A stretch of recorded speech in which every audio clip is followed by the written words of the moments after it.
Hello दोस्तों, पट्टा series के तीसरे वीडियो में आपका स्वागत है।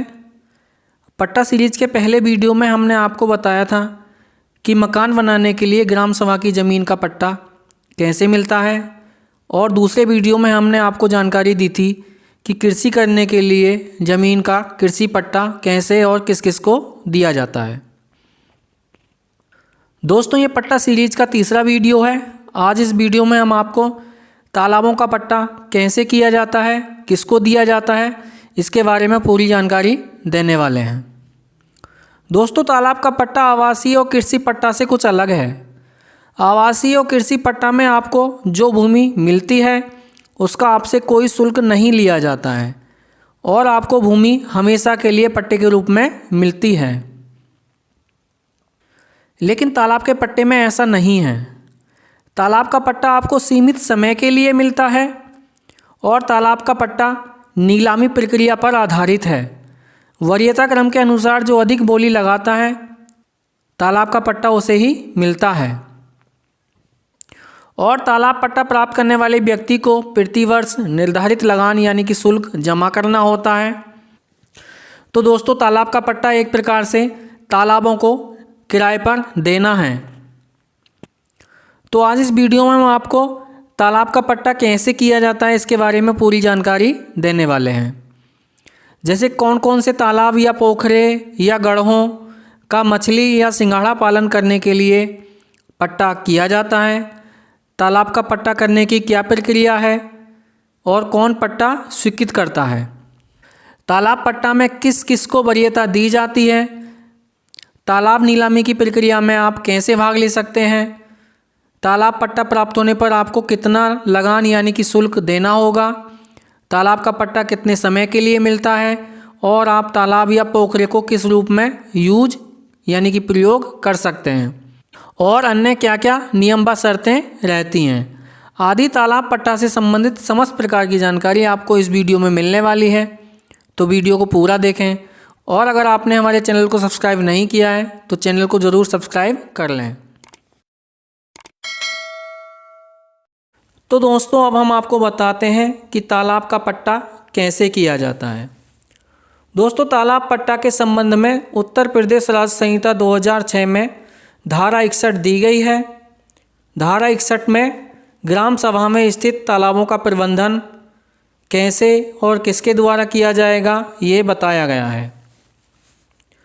धारा 61 ग्राम सभा के तालाबों का प्रबंधन। जहाँ किसी ग्राम में किसी तालाब या पोखरा या ताल या गढ़ा और जल से आच्छादित कोई अन्य भूमि को धारा 59 के अधीन किसी ग्राम पंचायत को सौंपा जाता है या सौंपा गया समझा जाता है, तो ग्राम पंचायत द्वारा उसके प्रबंध का विनियमन निम्नलिखित शर्तों के द्वारा किया जाएगा। दोस्तों, जो ग्राम सभा के तालाब, पोखरे, ताल या गढ़ा होते हैं वो ग्राम पंचायत को सौंपे हुए समझे जाते हैं। ग्राम पंचायत ही उनका प्रबंधन और विनियमन करती है। ग्राम पंचायत मतलब आपके ग्राम सभा, निर्वाचित प्रधान और निर्वाचित सदस्य। ग्राम पंचायत द्वारा तालाबों का या पोखरों का या ताल का या गढ़ा का विनियमन निम्नलिखित शर्तों के अधीन किया जाएगा। शर्त 1 है, जहाँ तालाब के क्षेत्रफल 0.5 एकड़ या उससे कम हो तो वहाँ ऐसे तालाब को ग्रामवासियों द्वारा सार्वजनिक उपयोग के लिए आरक्षित रखा जाएगा। यानी कि दोस्तों, गांव के जो तालाब आधा एकड़ यानी कि 0.202 हेक्टेयर या उससे कम के होंगे उनको गांव के व्यक्तियों के लिए उनके उपयोग के लिए आरक्षित रखा जाएगा, उनका पट्टा नहीं किया जाएगा। शर्त 2 है, जहां तालाब का क्षेत्रफल 0.5 एकड़ से अधिक हो वहां भूमि प्रबंधक समिति उप जिलाधिकारी के पूर्व अनुमोदन से इसे नियमानुसार किराए पर दे देगी।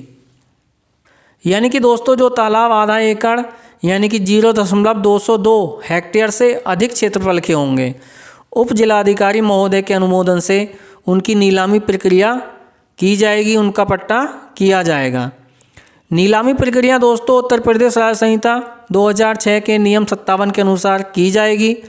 तो अब हम आपको नियम 57 में दी गई नीलामी प्रक्रिया के बारे में बताते हैं। नियम 57 तालाबों का पट्टा। ऐसे तालाब जिनका क्षेत्रफल 0.5 एकड़ यानी कि आधा एकड़ से अधिक और 5 एकड़ से कम का होगा, उनका पट्टा सिंघाड़ा उत्पादन अथवा मत्स्य पालन के लिए उपजिलाधिकारी की पूर्व अनुमति से निम्नानुसार किया जाएगा। ऐसे तालाबों के आवंटन के लिए तहसील स्तर पर शिविर का आयोजन किया जाएगा, जिसके लिए उस क्षेत्र में बृहद रूप से प्रचालित कम से कम एक समाचार पत्र में शिविर की तिथि, समय व स्थान की जानकारी देते हुए बृहद स्तर पर प्रचारित किया जाएगा। यानी दोस्तों, जब भी नीलामी प्रक्रिया रखी जाएगी उससे 15 दिन पहले समाचार पत्रों में इश्तहार दिया जाएगा, सूचना दी जाएगी कि उक्त दिनांक को निम्नलिखित तालाबों, गढ़ों या पोखरों का पट्टा किया जाएगा, उनकी नीलामी बोली लगाई जाएगी। इस तरीके से सबसे पहले एक इश्तहार, सूचना, विज्ञप्ति वहाँ के प्रचलित अखबार में दी जाएगी और उसके पश्चात नियत दिनांक को तहसील में एक शिविर का आयोजन किया जाएगा। अध्यक्ष, सचिव और नायब तहसीलदार से अन्यून स्तर का अधिकारी ऐसे शिविर की बैठक में उपस्थित रहेंगे। यदि एक से अधिक ग्राम पंचायत शामिल हों तब उन सभी समितियों के अध्यक्ष और सचिव उपस्थित रहेंगे। दोस्तों, अध्यक्ष का मतलब जिस गांव सभा का पट्टा हो रहा है उसका प्रधान, और सचिव का मतलब यहाँ पर दोस्तों उस हलके का लेखपाल, और दोस्तों नायब तहसीलदार या तहसीलदार, इनसे नीचे का कोई भी अधिकारी उस बैठक की अध्यक्षता नहीं करेगा। वहाँ नायब तहसीलदार, कम से कम नायब तहसीलदार स्तर का अधिकारी बैठक में उपस्थित होना चाहिए, उसकी देखरेख में ये कार्रवाई होनी चाहिए। यदि एक से अधिक ग्राम पंचायत शामिल हों तो उन सभी संबंधित समितियों के अध्यक्ष और सचिव उपस्थित रहेंगे। हाँ दोस्तों, अगर एक से अधिक गांव के तालाबों का पट्टा किया जा रहा है तो उन सभी गांव के प्रधान और उन सभी हलकों के लेखपाल भी उस बैठक में उपस्थित रहेंगे। तो दोस्तों, इस प्रकार से नीलामी शिविर का आयोजन किया जाएगा।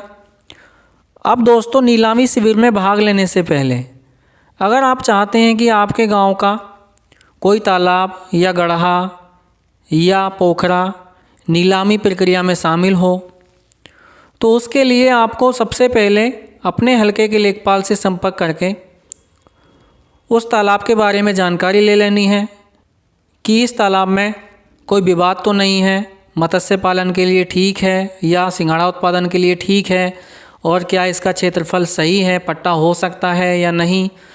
और लेखपाल से मिलकर आप एक आवेदन उनको दे देंगे कि आप इस तालाब को नीलामी प्रक्रिया में शामिल कर लें। तो लेखपाल द्वारा उस एप्लीकेशन पर, उस प्रार्थना पत्र पर अपनी जांच रिपोर्ट लगाते हुए वह एप्लीकेशन रजिस्ट्रार कानूनगो ऑफिस में जमा कर दी जाएगी और उनको बता दिया जाएगा कि इस घाटे को, इस तालाब को नीलामी प्रक्रिया में शामिल कर लें। तो दोस्तों, तालाब की नीलामी के लिए जब भी विज्ञप्ति निकलेगी, आपके गांव का तालाब, आपके गांव का पोखरा उस विज्ञप्ति में शामिल कर लिया जाएगा और उसकी नीलामी प्रक्रिया की जाएगी। तो दोस्तों, नीलामी शिविर में भाग लेने से पहले आपको ये सुनिश्चित कर लेना है कि आपके गांव का तालाब जिसका आप पट्टा कराना चाहते हैं उसकी विज्ञप्ति दी गई है या नहीं दी गई है।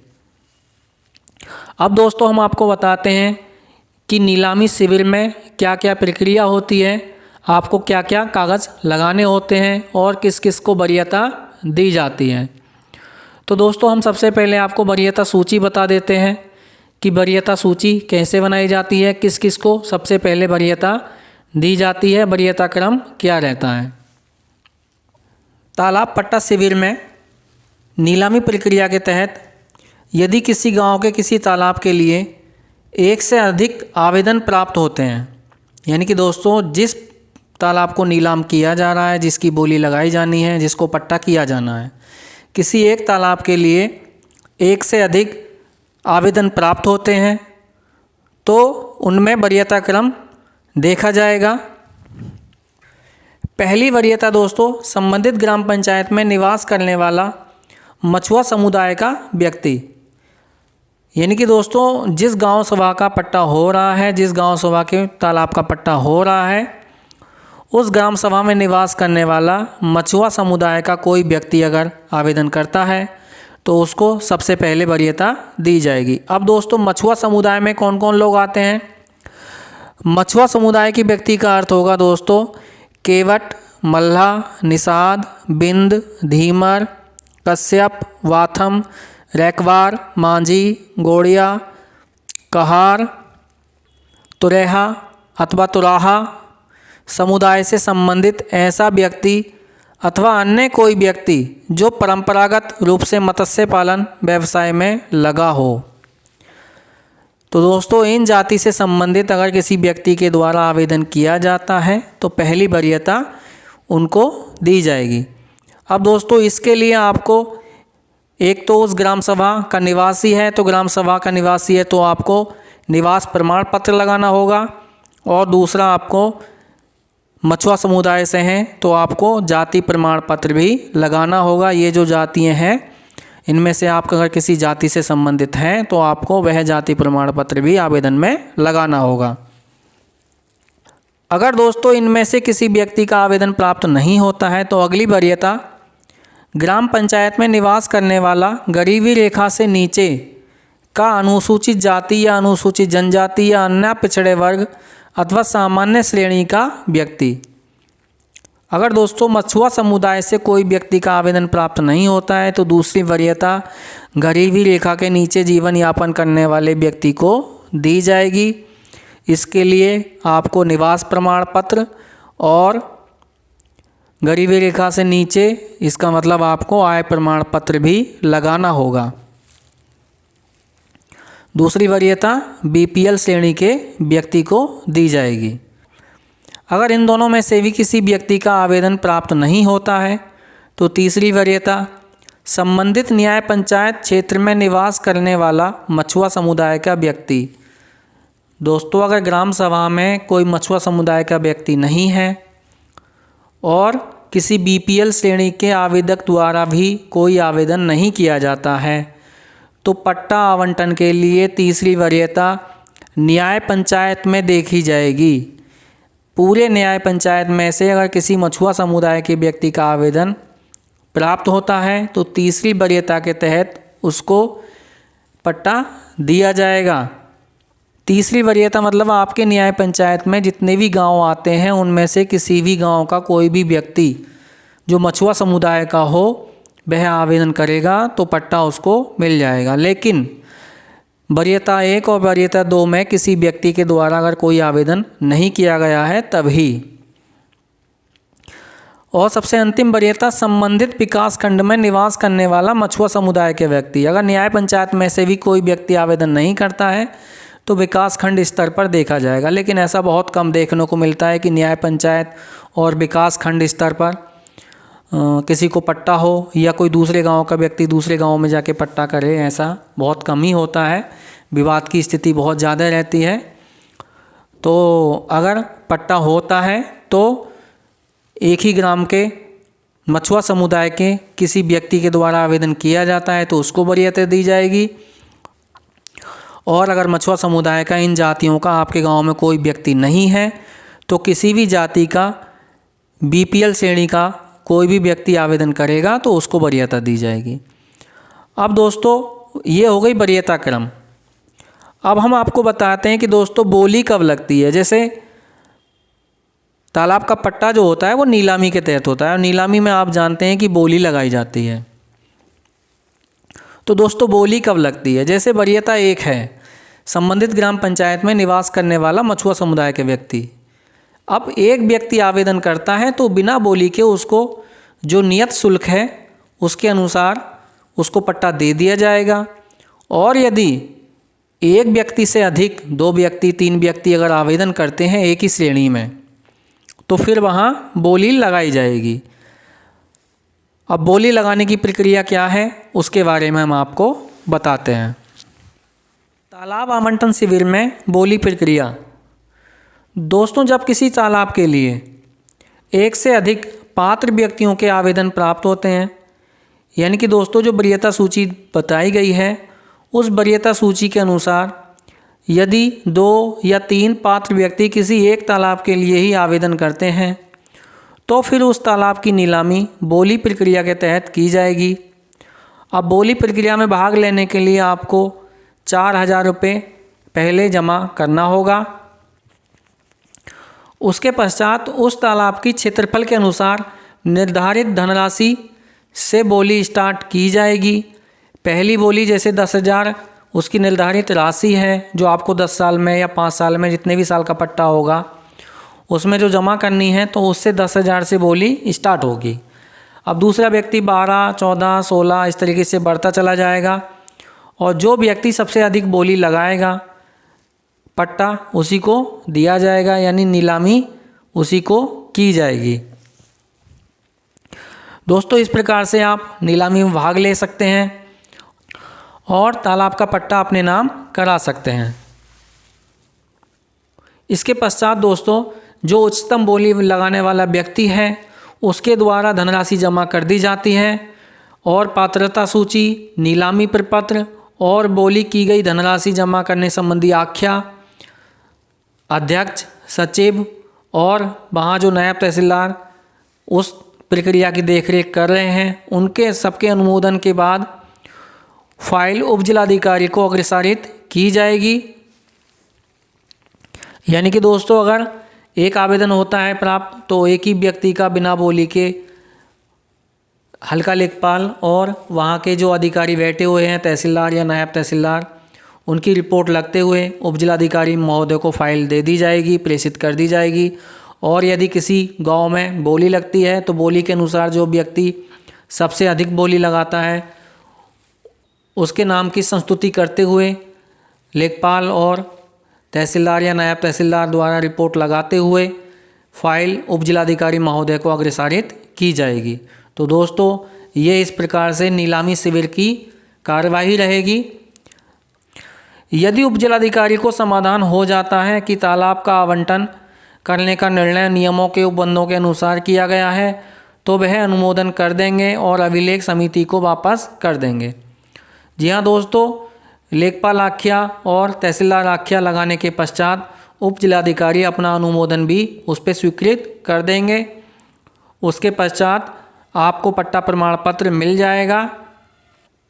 दोस्तों ऐसा प्रत्येक आवंटन 5 वर्ष की अवधि के लिए निष्पादित किया जाएगा और उसका आगे ना तो नवीनीकरण किया जाएगा और ना ही आगे बढ़ाया जाएगा। दोस्तों तालाब का पट्टा जो होता है अब 5 वर्ष के लिए होता है। राजस्व संहिता लागू होने से पहले जो पट्टे होते थे वो 10 वर्ष के लिए होते थे। अब केवल 5 वर्ष की अवधि के लिए पट्टे तालाबों के किए जाते हैं।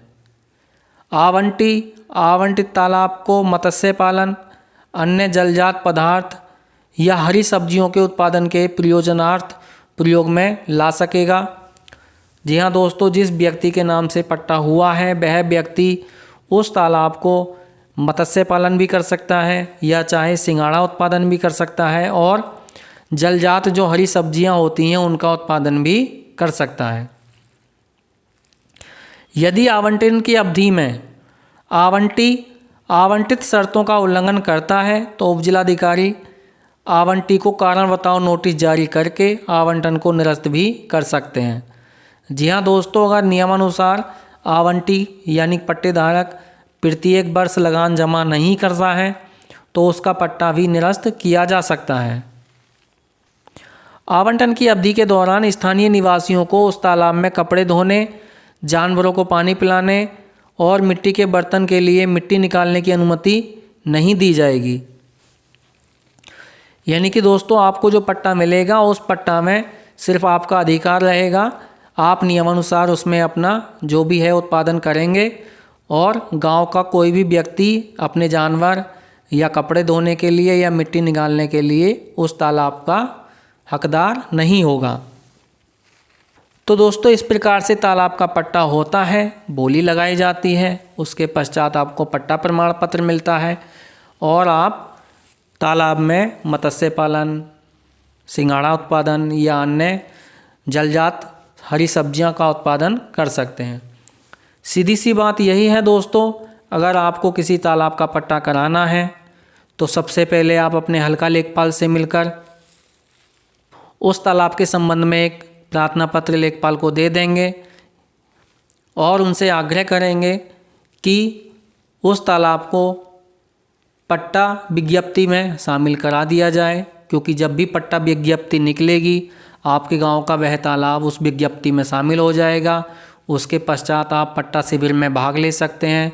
अगर एक से अधिक आवेदन प्राप्त होंगे तो आपको वहां बोली भी लगानी पड़ सकती है, और आप उच्चतम बोली लगाएंगे तो पट्टा आपको मिल जाएगा। और एक ही आवेदन प्राप्त होता है तो वहाँ कोई बोली लगाने की आवश्यकता नहीं है, वहाँ आपको मूल रेट पर वह आपको पट्टा मिल जाएगा। तो दोस्तों इस प्रकार से तालाब का पट्टा आप प्राप्त कर सकते हैं। तो दोस्तों ये थी जानकारी तालाब पट्टा से संबंधित, तालाब नीलामी से संबंधित। उम्मीद करता हूँ आपको वीडियो में दी गई जानकारी अच्छी लगी होगी, काम की लगी होगी। अगर आपको वीडियो में दी गई जानकारी अच्छी लगी है, काम की लगी है, तो वीडियो को लाइक ज़रूर कर देना। और अगर आप पट्टा प्रक्रिया में किसी की सहायता करना चाहते हैं, किसी को बताना चाहते हैं कि तालाब का पट्टा कैसे किया जाता है, तो उसको ये वीडियो शेयर भी कर देना। और अगर आप ज़मीन से संबंधित या पट्टा से संबंधित किसी भी प्रकार की जानकारी लेना चाहते हैं तो कमेंट ज़रूर करें। दोस्तों हमारे चैनल पर ज़मीन से संबंधित नई नई जानकारी आपको मिलती रहती है। अगर आप हमारे चैनल पर नए हैं तो चैनल को सब्सक्राइब कर लें और बेल आइकन भी दबा दें, जिससे आप अगला वीडियो जब भी हम अपलोड करें नोटिफिकेशन सबसे पहले आपको मिल जाए।